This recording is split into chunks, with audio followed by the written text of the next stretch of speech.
గణపతి దగ్గరికి వెడితే క్షమించు అని అడగక్కర్లేదు. ఆయన దగ్గరికి వెడితే ఏమిటో తెలుసా?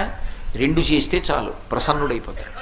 ఒకటి ఇలా ఇలా ఇలా అంటే చాలు. మిటికలు ఈ 2 కణతల మీద 3 మాటలు కొడితే ఆయనకి సంతోషం. ఇలా కూడా అనక్కర్లేదు ఆయన దగ్గర. ఇలా కొట్టి ఈ చేతి మీద కుడి చేయి పైకొచ్చేట్టు ఎడం చేయి కిందకు ఉండేటట్టు పెట్టి కుడి చేత్తో ఈ చెవి చివరిని ఎడం చేత్తో ఈ చెవి చివరిని పట్టుకొని 3 మాటలు గుంజీలు తీస్తే ప్రసన్నుడైపోతాడు. ఏమండి మీరు చెప్తున్నారు బాగానే ఉంది, కానీ అంత పరబ్రహ్మం విఘ్నేశ్వరుడు ఆయనకి ఎందుకండి ఇలాంటివన్నీ, ఇలాంటి పిల్లల చేష్టితాలు అన్నీ చేస్తే ఏమిటండి ఆయనకి ఆ సంతోషం అని అడగచ్చు మీరు. దీని వెనక ఒక మర్మం ఉంది.